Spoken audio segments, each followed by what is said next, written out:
This episode of Brains on Games is all about spelling with a twist.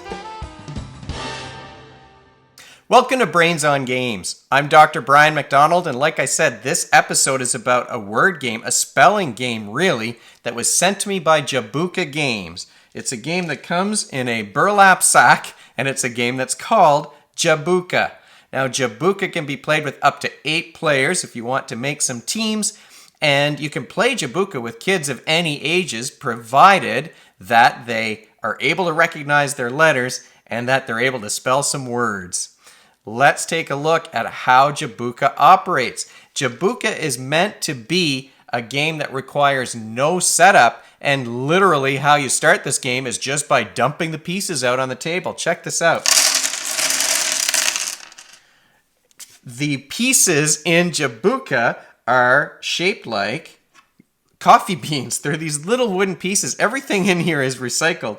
And you've got these little wooden coffee bean pieces, and you're meant to dump them out on the table and then just spread them out so that they're not all stacked up. So I'll do that, and then you can take a look at what this game looks like. So once you get all of these coffee beans flat, everybody takes a couple of the blank ones. These blank coffee beans are like wild cards. You can see that the beans have letters on them. So everybody gets a couple of these blank wild card beans, and the rest go in the bag. And that's it. The game is set up. What you do in this game is you're trying to spell some words. So you look at the letters that are here on the table and you call out a word, and then you grab the pieces and try and spell that word. Everyone is playing simultaneously. There's not even turns in this game. So you're grabbing beans and calling out words. One of the tricky things about this game is that the letters can be turned to make different letters. So you've got this one that looks like an M when it's turned this way. But of course, if you turn it upside down, it's a W. But it can also be an E. It's the same with several of the letters. Any of the orange letters here can be turned in different directions. The white ones are like one direction only letters, but the others you can twist them around. You've got an H here that can also be a Y. So of course, you are using your vocabulary skills because you have to call a word.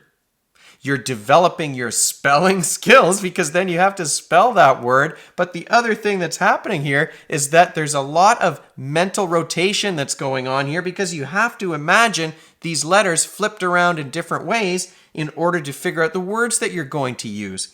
Once you've started and you've got some words in front of you and your opponent has some words, you can steal those words. And there are multiple ways to do that. Let me set up a couple of words here on the table, and then I can show you how words can be stolen. I've pulled a few letters here out of this big mess of letters, and you can see I've managed to spell a few simple words.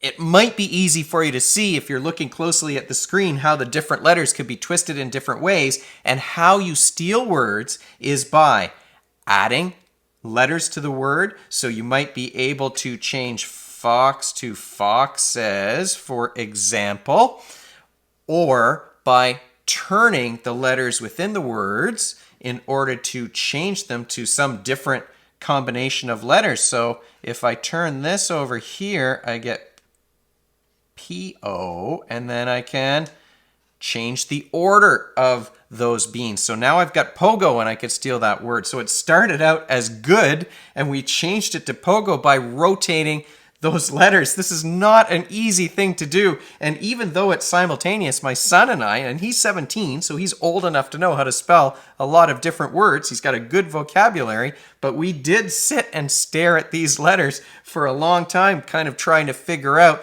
what the best words were going to be and how I could steal his words and how he could steal mine. It's not just about vocabulary. It's also about creativity. You've got to be creative in imagining the words that you can make with these things, but it is also a game where you're playing simultaneously. That means you have to do these things as quickly as possible.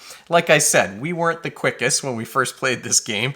Probably with practice we could get a little bit better at it, but you're trying to do this as quickly as possible. That's processing speed, right? Which is one of the things that we measure when we're doing our tests for kids' learning skills. But it's a special kind of processing speed. It is an ability called rapid automatic naming, which is basically being able to quickly recognize letters. This is a super important skill when you're learning how to read, because rapid automatic naming allows you to quickly access sound symbol relationships, which means you're going to improve your reading speed. And in this case, you're going to hopefully be able to quickly recognize some words that you can make from those letters, call out the words, then pull those letters together to spell them. One of the things that I found was that every so often I would see what I thought was a word, but once I put everything together, the letters didn't rotate quite the way that I thought they were going to when I imagined them. Partly that's because you're working so quickly. You're trying to race. I was trying to race my son to get as many words as possible.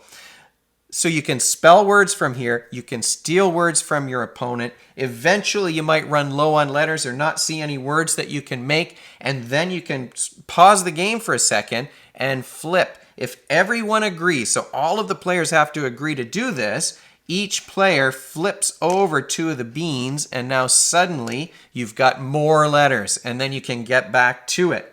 The game ends when you get to the final flip and one person, or the first person, makes or steals a word. After that, they call out Jabuka, and that's the end of the game. Scoring is done just by counting the number of beans you've got in front of you, and if there's a tie, each player takes 10 beans and tries to make the longest word, and that's the tiebreaker. I will be totally honest with you, when we played this game, we didn't even use these things. We were so focused on the letters that were on the table in front of us that we almost forgot that we had these wildcards, these blanks, that we could add to any of these words in order to spell something different. There was enough going on here that it definitely kept us busy. Probably, if you're watching right now and not concentrating on making a video, you might be able to find some other words, some more complicated words than I did here. But I was pretty proud that I figured buggy as we were talking together today. And that is Jabuka in a nutshell.